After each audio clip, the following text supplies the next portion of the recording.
April 14-ാം തീയതി മുതൽ 4,800 രൂപ കയ്യിൽ കിട്ടും. അതിനുശേഷം ഒന്നൊന്നായിട്ട് പോകും. ആരെങ്കിലും ആളൊക്കെ വന്ന് പറഞ്ഞിട്ട് പൈസ നിങ്ങൾക്ക് കിട്ടുന്നതാണ്, അത് പറയരുത് നമ്മ. അതെ, അതെല്ലാം കഴിഞ്ഞില്ലേ. ഇപ്പൊ 4,800 രൂപ ഓരോ ആൾക്കാർ ഇവിടെ വന്ന് പറയും, അത് വിശ്വസിക്കരുത്. പിന്നെന്താ വേണം? ഓരോ മാസത്തിൽ തരും. 16 മാസം മുടങ്ങിയപ്പോ ഒന്നും പറഞ്ഞില്ലായിരുന്നല്ലോ. ഇത് ഒരാൾ വരും, എനിക്കറിയാം, പക്ഷെ ഇവിടത്തൊക്കെ പറഞ്ഞു തരുന്നത് വിശ്വസിക്കരുത്.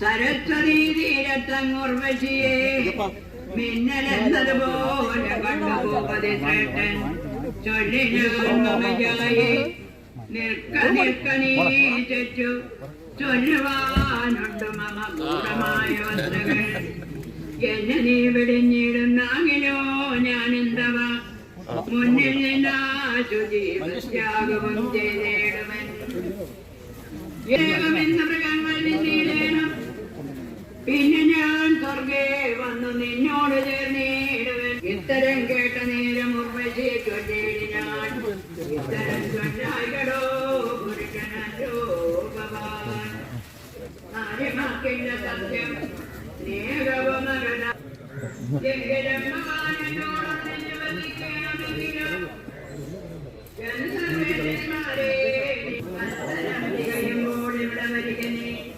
സസുഖമൊന്നിച്ചൊരു രാത്രി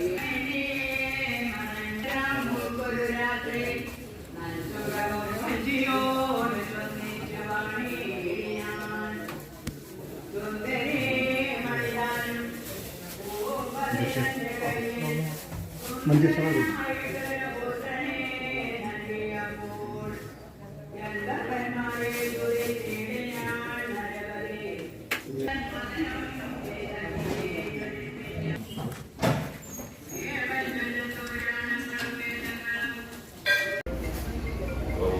LDF 7.5 കൊല്ലം മുമ്പ് കഴിഞ്ഞ പിണറായി സർക്കാർ വന്നപ്പോൾ തന്നെ വലിയൊരു തീരുമാനമെടുത്തു. കേരളത്തിന്റെ മുഖച്ഛായ മാറണമെന്നും ഈ മേഖല തന്നെ മാറണം. കേരളത്തിന്റെ സംസ്കാരവുമായിട്ട് ഏറ്റവും കൂടുതൽ അടുത്ത് നിൽക്കുന്നത് വിദ്യാഭ്യാസമാണ്. മറ്റുള്ള ഏത് സംസ്ഥാനത്തിനേക്കാളും ഇവിടെ ഉള്ള ഒരു സാഹചര്യമുണ്ട്. ഏത് രക്ഷകർത്താവും, ഞാൻ ഉൾപ്പെടെ, എനിക്ക് 2 മക്കളുണ്ട്, ഏത് രക്ഷകർത്താവിനെയും ചോദിച്ചു കഴിഞ്ഞാൽ ഏറ്റവും വലിയ ആഗ്രഹം എന്താണെന്ന് ചോദിച്ചു കഴിഞ്ഞാൽ ആദ്യം പറയും എൻ്റെ കുട്ടികൾക്ക് ഏറ്റവും നല്ല വിദ്യാഭ്യാസം കൊടുക്കണം. അപ്പോൾ അങ്ങനെ ഒരു വലിയ നീക്കം, ഒരു മുന്നേറ്റം നടത്തി നമ്മുടെ സ്കൂളുകളും കോളേജുകളും, പ്രത്യേകിച്ച് സ്കൂളുകളൊക്കെ ഹൈടെക് സ്കൂളുകളാക്കി. കോളേജുകളിലൊക്കെ ശ്രീനാരായണ ഓപ്പൺ യൂണിവേഴ്സിറ്റി എന്ന് പറയുന്നത് സ്വപ്നത്തിൽ പോലും വിചാരിക്കാത്ത ഒരു കാര്യമാണ്. ഏത് പ്രായത്തിൽ എവിടെ ഇരുന്ന് വേണമെങ്കിലും പഠിത്തം കണ്ടിന്യൂ ചെയ്യാം, ഡിഗ്രി എടുക്കാം. ഇപ്പോൾ അവിടെ കലോത്സവം നടന്നു. ഏറ്റവും പ്രായം ചെന്ന ആൾക്കാരാണ് കൈകൊട്ടിക്കളിയിലും നാടൻപാട്ട് മത്സരത്തിലും ഒക്കെ പങ്കെടുക്കുന്നത്. ഇതൊക്കെ ഒരിക്കലും ഇവർ വീട്ടിൻ്റെ പുറത്ത് ഇറങ്ങില്ല എന്ന് വിചാരിച്ചിരുന്നവർ വിദ്യാഭ്യാസത്തിന് വേണ്ടി പുറത്തിറങ്ങിയിരിക്കും. അങ്ങനെയുള്ള മൂല്യങ്ങളാണ് കേരളത്തിൽ പ്രത്യേകിച്ചും വിദ്യാഭ്യാസത്തിന്. നിങ്ങളെല്ലാം പഠിക്കുന്നവരാണ്, ഇനി നാട് നയിക്കേണ്ടവരാണ്, കൂടുതൽ ഉയരങ്ങളിലേക്ക് പോകേണ്ടവരാണ്. അത് അവിടെ വെച്ച് നോക്കുമ്പോൾ നമ്മുടെ ക്ലാസ്സിൽ എന്താണ് കാണുന്നത്? ആ വിദ്യാഭ്യാസപരമായിട്ടുള്ള മുന്നേറ്റം എന്താണ്? ഇത്രയും കാലം എന്തുകൊണ്ട് മുന്നേറിയില്ല, ഇപ്പോൾ തന്നെ മുന്നേറി ഇത്രയും വലിയ നേട്ടങ്ങൾ കൊയ്യുന്നത് എന്താണ്? ഇങ്ങനെയുള്ള കാര്യങ്ങളാണ് നമ്മൾ തീരുമാനിക്കുന്നത്. അപ്പോൾ അതിന് ഭാഗവക്കാകാൻ കഴിഞ്ഞു. എൻ്റെ മണ്ഡലത്തിൽ ഇപ്പോൾ സുജിത്തിൻ്റെ ഫാദറായിരുന്നു നേരത്തെ, കഴിഞ്ഞിട്ട് ഇപ്പോൾ സുജിത്താണ്.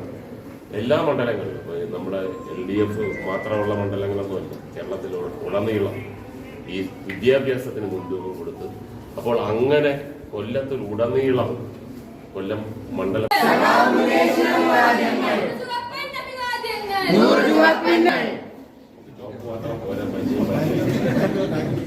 ഓക്കെ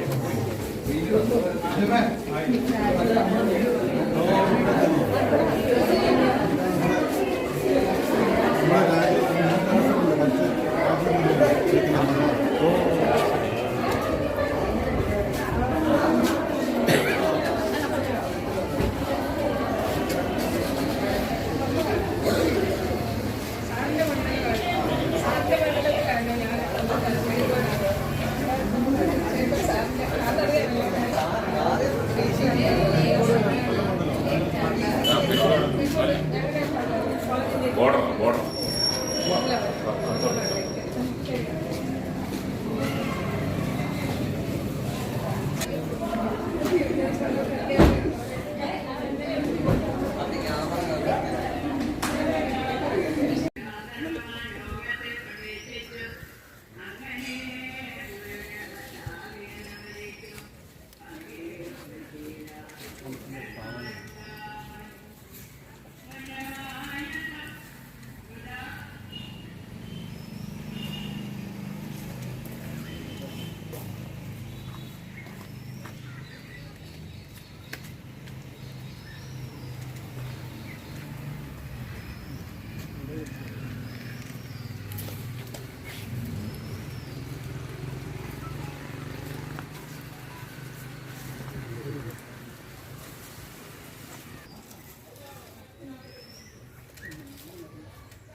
എല്ലാം മാറ്റി 27-ാം തീയതി മുതൽ തുടങ്ങുന്നില്ല.